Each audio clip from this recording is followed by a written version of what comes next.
טוב, אז משהו שלא שיתפתי בחיים חוץ מלקוחות שלי שאני איתם בתקשורת יומיומית. למה? סגרו לי את החנות באי-ביי. אז כמו שאתם יודעים או לא יודעים, אז כן, הייתה לי חנות באי-ביי, הייתי טופ רייטד סלר באי-ביי,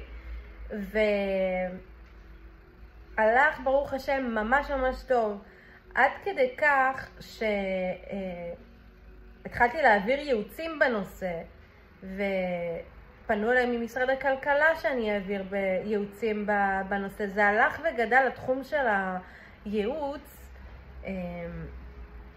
בכמה חודשים הראשונים שהתחלתי לעשות את זה, ואחרי שהייתי טופ רייטד סלר, אז מה שקרה, אני פשוט התחלתי לקחת את החנות כמובן מאליו, ויום אחד אני כזה, כמובן מאליו עד כדי כך שאני כזה מקבלת הזמנה עם רווח נגיד של לא יודעת מה, של $20, ואז אני כזה, אוי נו, אין לי כוח עכשיו להיכנס לעשות את זה. גם אם קיבלתי את זה באמצע הלילה, גם אם אני באמצע חופשה, הייתי צריכה כאילו לקחת את המחשב איתי, זה הצרה, במרכאות צרה, לקחת את המחשב איתי כדי לבצע את ההזמנה הזאת. בקיצור, לא הערכתי, הייתי צריכה לשים עובד שיעשה את זה במקומי, או איזשהו מישהו מפייבר $5. בקיצור, לא עמדתי בזמנים, התעכבתי עם הזמנים שעניתי ללקוחות באי-ביי, עד ששלחתי את המוצרים. יש להם איזשהו דדליין באי-ביי שצריך לעמוד בו, ולא עמדתי בו. זה אחד החסרונות כשמשווקים כשהחנות היא בתוך מרקט פלייס, צריך לעמוד בחוקים שלהם.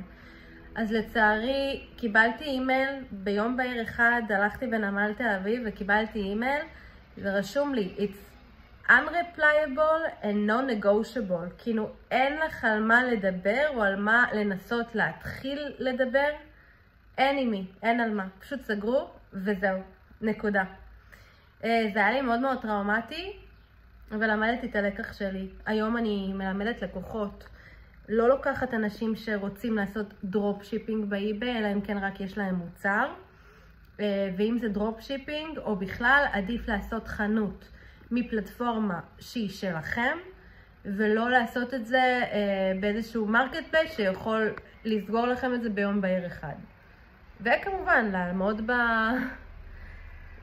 לעשות את הדברים כמו שצריך ולהעריך אותם, כן?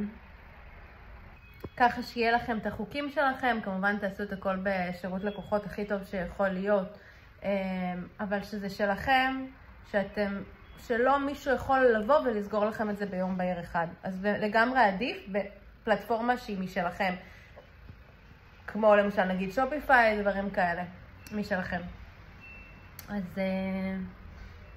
זה, למדתי מזה הרבה. אמרתי לכם, אני לומדת על הבשר שלי ומלמדת אתכם בסוף איך לעשות את זה הכי טוב.